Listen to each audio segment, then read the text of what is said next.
प्रभात बच्चों, आज हम हिंदी पाठमाला का पाठ 14 नई सोच के धनी स्वीट जॉब्स के बारे में पढ़ेंगे। स्वीट जॉब्स एक ऐसे व्यक्ति हैं जिन्होंने अपना लक्ष्य स्वयं निर्धारित किया और अपनी सकारात्मक सोच के कारण उस लक्ष्य को प्राप्त भी किया। इस पाठ के अंतर्गत हम उनकी इस नई सोच के बारे में पढ़ेंगे। चलिए शुरू करते हैं। 24 फरवरी 1955 का दिन था। उस दिन अमेरिका के सैन फ्रांसिस्को में एक सितारे ने जन्म लिया था, जिसने आगे चलकर कंप्यूटर क्रांति से पूरी दुनिया को चकाचौंध कर दिया। चकाचौंध अर्थात चमक दमक से भर दिया। 5 अक्टूबर 2011 को इस सितारे का अंत भी हो गया। यानी कि जो ये थे ना स्वीट जॉब्स, इनका जो निधन है वो 5 अक्टूबर 2011 को हो गया था। लेकिन इलेक्ट्रॉनिक के क्षेत्र में इनके योगदान को भुलाया नहीं जा सकता। उस सितारे का नाम था स्वीटन पॉल जॉब्स, जिन्हें हम स्वीट जॉब्स नाम से जानते हैं। कॉलेज की पढ़ाई पूरी न कर पाने वाले स्वीट जॉब्स की महानता का अंदाजा इसी बात से लगाया जा सकता है कि उन्हें सन 2005 में स्टैनफोर्ड विश्वविद्यालय के दीक्षांत समारोह में विशेष अतिथि के रूप में आमंत्रित किया गया।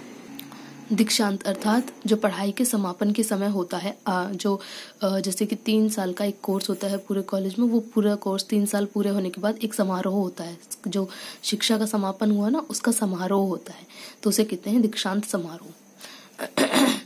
इस समारोह में स्वीट जॉब्स द्वारा दिए गए भाषण के प्रमुख अंश यहाँ प्रस्तुत हैं। आप सब का धन्यवाद। दुनिया के श्रेष्ठ विश्वविद्यालयों में से एक स्टैनफोर्ड के दीक्षांत समारोह में सम्मिलित होकर आज मैं स्वयं को बहुत गौरवान्वित महसूस कर रहा हूँ। गौरवान्वित का अर्थ होता है गर्व से भरा हुआ। ठीक है, ये कह रहे हैं कि मैं यहाँ पे इस समारोह में सम्मिलित होकर अपने आप को बहुत ही गर्व से भरा हुआ महसूस कर रहा हूँ। मैं आपको एक सच बताना चाहता हूँ कि मैं कभी किसी कॉलेज से स्नातक की परीक्षा में उत्तीर्ण नहीं हुआ और आज पहली बार किसी कॉलेज के दीक्षांत समारोह में भाग लेने का अवसर मिला है। इस अवसर पर मैं आपको अपने जीवन से जुड़ी 3 कहानियां सुनाना चाहूंगा। बस 3 कहानियां। मेरी पहली कहानी जीवन के प्रति मेरी सोच के बारे में है।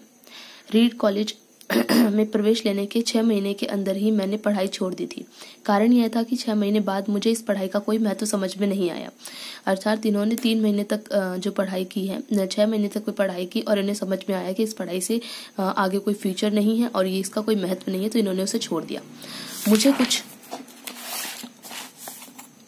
भी पता नहीं था कि मैं अपने जीवन में क्या करना चाहता हूँ और कॉलेज किस प्रकार इसमें मेरी सहायता करेगा। इसके बावजूद मैं अपने माता पिता के जीवन भर की कमाई खर्च कर रहा था, इसलिए मैंने कॉलेज छोड़ने का निर्णय लिया। सोचा जो होगा अच्छा ही होगा। अब इन्होंने क्या किया कि जो कॉलेज में पढ़ते थे, तो इन्होंने सोचा कि अगर मैं यहाँ पे पढ़ता रहूंगा और मेरे बात कुछ समझ में आएगी नहीं, तो यहाँ पे क्या रहेगा, ये सिर्फ माता पिता की जीवन भर की कमाई का खर्च करना ही रहेगा और इससे मेरे को कुछ समझ तो आएगा नहीं, तो कोई फायदा नहीं है। इसलिए इन्होंने इसे छोड़ दिया। उस समय तो यह सब कुछ मेरे लिए काफी भयावह, मतलब डरावना था। पर आज जब मैं पीछे मुड़कर देखता हूँ तो मुझे लगता है कि यह मेरी जिंदगी का सबसे अच्छे निर्णयों में से एक था। निर्णय मतलब फैसले में से एक था। इसके लिए मैं एक उदाहरण देना चाहूंगा। उस समय रीड कॉलेज शायद दुनिया की सबसे अच्छी जगह थी जहाँ कैलीग्राफी सिखाई जाती थी। कैलीग्राफी अर्थात हाथ से लिखने की कला। ठीक है, किसी चीज को हाथ से लिखना। मैंने तय किया कि मैं भी कैलीग्राफी सीखूंगा। मैंने इसके बारे में सीखा, यह भी सीखा कि वर्णों के आकार और उनके संयोजन को अर्थात टाइपोग्राफी को किस प्रकार कलात्मक बनाया जा सकता है। संयोजन का अर्थ होता है जोड़ना और टाइपोग्राफी होता है अक्षरों को अंकित करने की कला, अर्थात किसी भी अक्षर को किसी दूसरी जगह पे किस तरह से रखा जाए, किस तरह से वहां पे लिखा जाए। ठीक है, तो वो चीज होती है यहाँ पे। टाइपोग्राफी किस प्रकार कलात्मक बनाया जा सकता है। उस समय जरा भी आशा नहीं थी कि मैं इन चीजों का उपयोग कभी अपने जीवन में करूंगा। लेकिन अब जब हम पहला मैंकिंतोश कंप्यूटर बना रहे थे। कौन सा कंप्यूटर था? मैंकिंतोश कंप्यूटर। ठीक है, तब मैंने इस टाइपोग्राफी को उसमें डिजाइन कर दिया। किसको? जो वर्ण थे, वर्ण जो हम लिखते हैं ना, क ख ग घ वर्ण, उनको संयोजन यानी उनको जोड़ करके किसी जगह पे लिखने की जो कला होती है वो, तो इन्होंने क्या करा, उसको टाइपोग्राफी को उसमें कंप्यूटर में जोड़ दिया और इस प्रकार हमारा कंप्यूटर खूबसूरत टाइपोग्राफी युक्त दुनिया का पहला कंप्यूटर बन गया। जो टाइपोग्राफी युक्त कंप्यूटर था वो दुनिया का पहला कंप्यूटर था जो इन्होंने बनाया था। ठीक है, जरा सोचिए, मैंने कॉलेज नहीं छोड़ा होता तो क्या दुनिया के सामने अपना यह आविष्कार रख पाता? नहीं ना। तो इन्होंने यही बात कही है। आविष्कार मतलब खोज, ठीक है। इन्होंने एक नई खोज की थी ना, टाइपोग्राफी करके, फिर उन्होंने कंप्यूटर के अंदर जोड़ दिया तो वो दुनिया का पहला कंप्यूटर बन गया। तो एक तरह से नई खोज थी। तो इन्होंने ये प्रश्न करते हैं कि अगर इन्होंने कॉलेज न छोड़ा होता, क्योंकि इन्होंने कॉलेज छोड़ा और फिर उसके बाद इन्होंने क्या, कैलियोग्राफी सीखी, फिर संयोजन किया, उसका टाइपोग्राफी करना शुरू किया, तो ये सब ये लोग ये नहीं कर पाते अगर ये उसी फील्ड, मतलब जिस उसमें ये पहले से थे, अब ना अगर उसी में पढ़ते रहते, भले ही इन्हें कुछ समझ नहीं आता और ये लगे रहते उसको पढ़ने में, उसे न छोड़ते, तो ये नई चीज नहीं बनती, ठीक है। तो इन्होंने जो अपना फैसला लिया ये काफी अच्छा था। आगे देखते हैं। आज जब मैं पीछे मुड़कर देखता हूँ तो सब कुछ बिल्कुल स्पष्ट नजर आता है। आप कभी भी भविष्य में झांककर कड़ियों को नहीं जोड़ सकते हैं। सही बात है कि हम कभी भी अपने भविष्य की कड़ियां नहीं जोड़ सकते। हम अपनी मर्जी से नहीं कह सकते कि हमारे साथ ये और यही होगा। भविष्य का कोई नहीं जानता, कल किसी ने नहीं देखा, कुछ नहीं कह सकते कब क्या हो जाए। आप सिर्फ बीते समय के आधार पर इन कड़ियों को एक दूसरे से जोड़ सकते हैं। बिल्कुल सही है। हमने जो काम किए हैं, हमारा जो समय बीत चुका है, हमें पता है कि हमने ये काम किया तो इसका फल हमें आगे भविष्य में मिलेगा। तो उसी के अंदाजे से, उसी हिसाब से हम अपने भविष्य को जोड़ सकते हैं। जैसे कि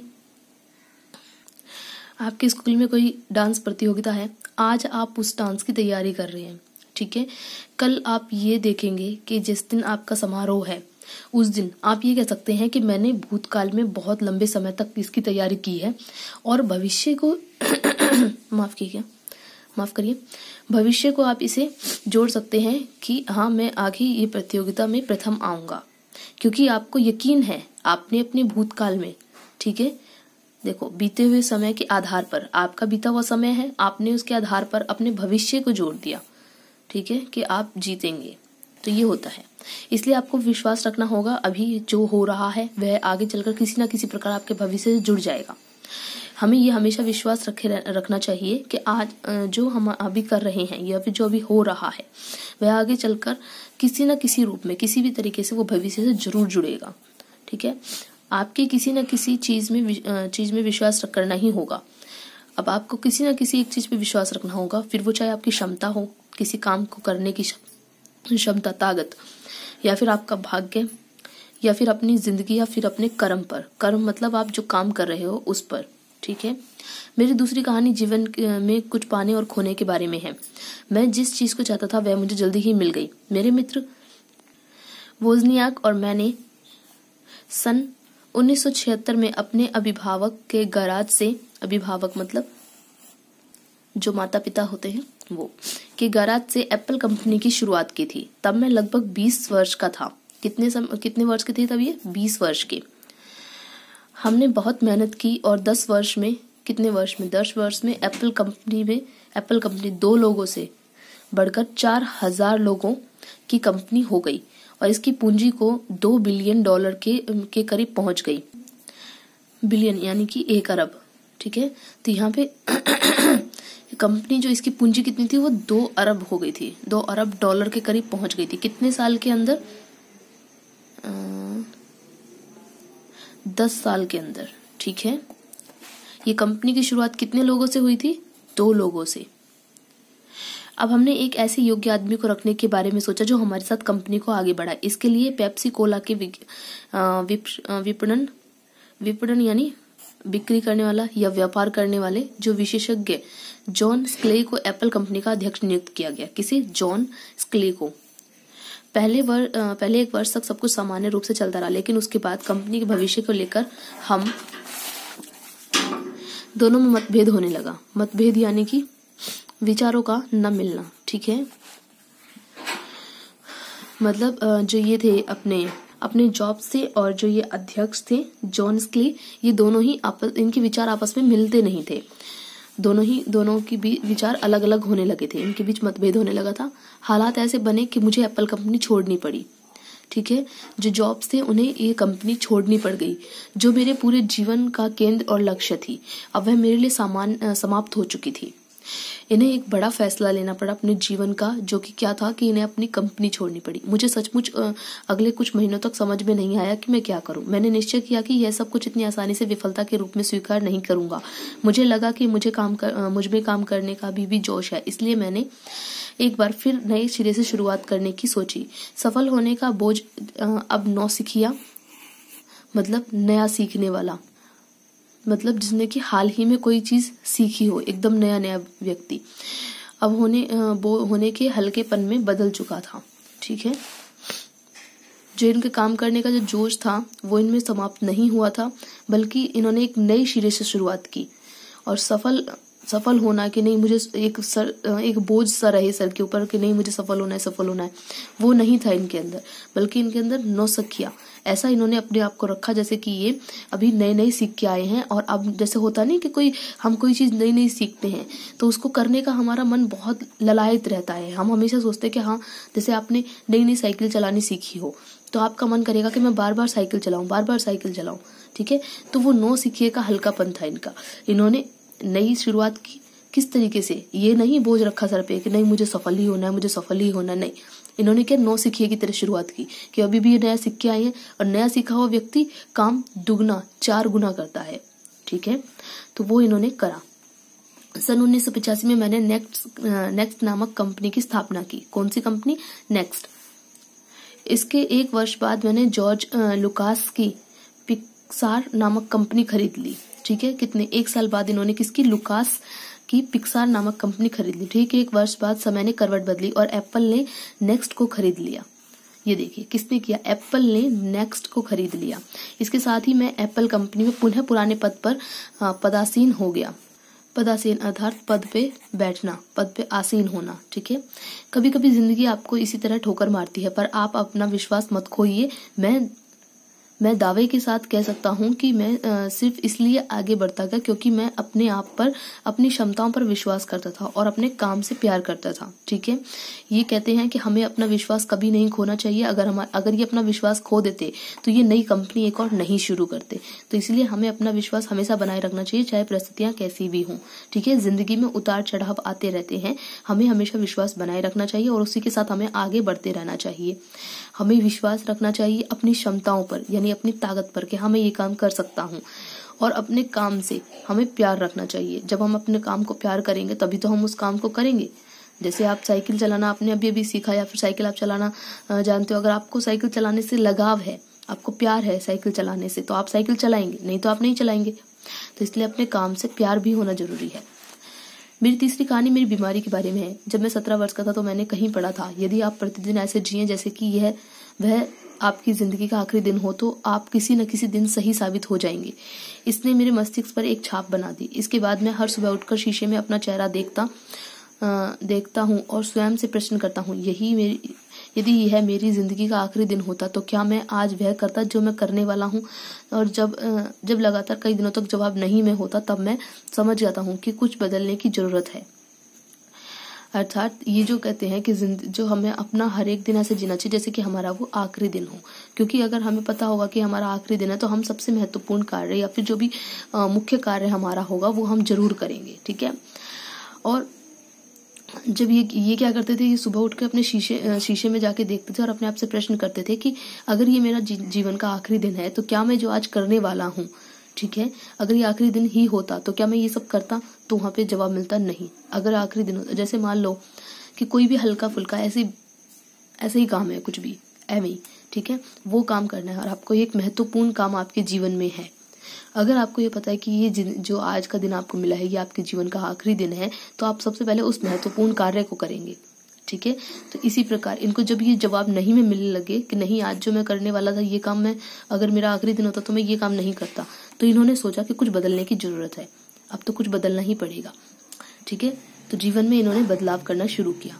मुझे कैंसर हुआ, मेरी सर्जरी हुई और सौभाग्य से अब मैं ठीक हूँ। मौत के इतने करीब से मैंने इससे पहले कभी नहीं देखा था। यह सब देखने के बाद मैं और भी विश्वास के साथ कह सकता हूँ कि मृत्यु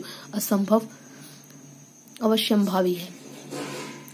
सर्जरी का मतलब होता है शरीर के अंदर चीर फाड़ करना। ठीक है, शरीर के अंदर चीरना, फिर उसके बाद कुछ अंदर का जो सामान बदलना है उसे बदल के वापस ठीक करके उसे सिलना। ठीक है, अवश्यंभाविक का अर्थ होता है जिसका होना निश्चित हो, क्योंकि जीवन में मृत्यु अटल है, ये होगी ही होगी।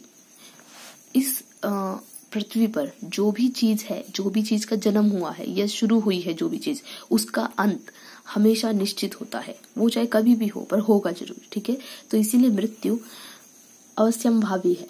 ठीक है, अवश्य होगी, अवश्य संभाव, इसकी संभावना अवश्य ही है, ये अवश्य ही होगी। आज तक इससे कोई नहीं बचा है। यह अलग बात है कि कोई मरना नहीं चाहता। सही बात है, कोई भी मरना नहीं चाहता, यहाँ तक कि जो स्वर्ग जाना चाहते हैं वे भी नहीं। ठीक है, फिर भी जिंदगी का सबसे बड़ा आविष्कार है यह, फिर भी मौत वह मंजिल है जहां हम पहुंचते हैं, और ऐसा ही होना चाहिए, क्योंकि शायद मौत इस जिंदगी का सबसे बड़ा आविष्कार है। मौत जो है वो जिंदगी का सबसे बड़ा आविष्कार है, अर्थात कि वो एक खोज है, क्योंकि हम पूरी जिंदगी यूं चलते रहते किस ओर? एक नई खोज यानी मौत की ओर। ठीक है, जिंदगी है तो जिंदगी चलती रहेगी। जब भी कोई एक व्यक्ति किसी चीज को शुरू करता है, उसने जाना है कि यहाँ पे मुझे पहुंचना है, ये मेरी खोज है, तो वो क्या करता है? हर मुश्किल, हर बाधाओं को पार करता हुआ यहाँ तक पहुंचता है और यहाँ पहुंचकर ही रुकता है। उसी प्रकार हमारी जिंदगी चलती रहती है। कहाँ रुकती है? सिर्फ मौत पर। ठीक है, तो मौत ही जिंदगी का आविष्कार है। यह जिंदगी को बदलती है। मौत क्या करती है? देखो, जब भी हम कोई चीज की नई खोज करते हैं और वो खोज जब हमारे पूरी हो जाती है तो उसके बाद जीवन जीने की शैली बदल जाती है। जैसे कि लाइट का आविष्कार हुआ। ठीक है, अगर लाइट का आविष्कार नहीं होता तो हम अभी भी अंधेरे में और मोमबत्ती के उजाले में जी रहे होते, किंतु जब से लाइट का आविष्कार हुआ उसके बाद से क्या, जिंदगी बदल गई। इसी प्रकार मौत भी जो है, मौत के बाद जिंदगी बदल जाती है। ठीक है, हमारी सोच के ढंग में बदलाव लाती है। जब हम किसी मृत्यु के बारे में, जैसे हम सोच लें कि ये हमारा आज का आखिरी दिन है, ठीक है, तो हमारी सोच बदल जाएगी कि भाई आखिरी दिन है तो हमें कोई अच्छा काम करना चाहिए। ठीक है, यह आभास दिलाती है कि आपका समय सीमित है। यह हमें यकीन दिला देती है कि हमारा जो समय है, मतलब जीवन में कुछ भी करने का समय हमारे पास इतना है। ये हमारा जीवन है, ये हमारी मृत्यु, इसके बीच का हमारे पास समय है। ठीक है, ऐसा नहीं है कि हम अमर हैं तो हम जो मन में, जितना मन चाहे, जैसे मन चाहे वैसे जिएंगे। जितना हमारे पास बहुत टाइम है, हमने आज नहीं किया तो कल कर लेंगे ये काम, ऐसा नहीं है। हमारे पास हमें पता है कि मृत्यु अटल है, ये होगी, तो हमारे पास एक दायरा बन जाता है समय का, कि हमारे पास केवल इतना ही समय है, हमें इतने समय के भीतर ही जो करना है सो इसी समय के भीतर करना है। ठीक है, तो मृत्यु का जो क्या है, एक आविष्कार है। यह जिंदगी को बदल देती है, हमारी सोच को बदलती है, और ये हमें आभास दिलाती है कि समय आपका सीमित है। इसलिए जिंदगी को व्यर्थ मत जाने दीजिए। व्यर्थ मतलब बेकार।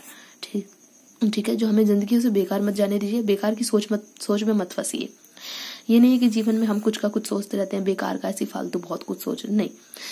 जिंदगी में हमेशा अपने सही सोचना चाहिए। जैसे इन्होंने हमेशा सही फैसले लिए। अपनी जिंदगी को दूसरे के हिसाब से मत चलाइए। दूसरों के हिसाब से चलाना मतलब कि लोग तो हैं कि वो हमेशा कुछ ना कुछ कहते ही रहेंगे कि ये ऐसा करो, वो ऐसा करो। लोगों का काम है कहना, वो कहेंगे। तुम अच्छा करोगे तो अच्छा कहेंगे, बुरा करोगे तो भी वो कहेंगे। ठीक है, वो हमेशा हर टाइम कहते ही रहते हैं, तो इसलिए उनके हिसाब से मत चलो। ठीक है, आप खुद अपना दिमाग लगाओ कि आपका क्या करना सही है। दूसरों के विचार के शोर में अपने अंतर्मन की आवाज को, अपने अंतर ज्ञान को मत डूबने दीजिए। ठीक, अंतर्मन यानी कि हमारे भीतर से जो आवाज आती है, ठीक है, मन के अंदर की जो आवाज होती है उसे सुने। और अंतर ज्ञान मतलब हमारे अंतर्गत जो हमारे अंदर से एक ज्ञान उपजता है, ठीक है, हमारी बुद्धि जो कहती है, हमारे अंदर से जो ज्ञान उपजता है उसे डूबने मत दीजिए। ठीक है, हमारे जैसे इन्होंने अपना दिमाग लगाया, इन्होंने सोचा कि इस चीज को इन्होंने वर्णों का संयोजन किया और इन्होंने टाइपोग्राफी का आविष्कार कर दिया। ठीक है, तो इन्होंने अपने अंदर से दिमाग लगाया कि हाँ ये चीज करनी चाहिए, तो इन्होंने अपना ही तो ज्ञान लगाया ना, किसी और ने तो बताया नहीं इन्हें कि ऐसे करो, तो अपना ज्ञान लगाया। तो इसलिए अपने अंतर ज्ञान को डूबने मत दीजिए, अपना अंतर ज्ञान होना बहुत जरूरी है। मेरी कहानी समाप्त हुई। इतना नाटकीय होने के लिए माफी चाहता हूँ, पर मैं आपके लिए यही इच्छा करता हूँ कि आप में कुछ कर गुजरने की भूख हमेशा बनी रहे, और कुछ भी सीखते समय आप यह ना समझे कि आप कुछ जानते हैं, कि आप सब कुछ जानते हैं। ठीक है, कुछ सीखते समय आप यह ना समझे कि आप सब कुछ जानते हैं। आपको लगना चाहिए कि आप मूर्ख हैं। ठीक है, जब हमें ये लगेगा कि हाँ हम सब कुछ जानते हैं, तो कोई भी व्यक्ति जब ये कहने लग जाए कि हाँ मेरे को तो सब कुछ पता है, मैं तो सब कुछ जानता हूँ तो क्या वो कोई चीज नहीं सीखेगा? नहीं सीखेगा, क्योंकि उसके दिमाग में हमेशा ये बात रहेगी कि मेरे को तो सब कुछ आता है, मुझे सीखने की कोई जरूरत नहीं।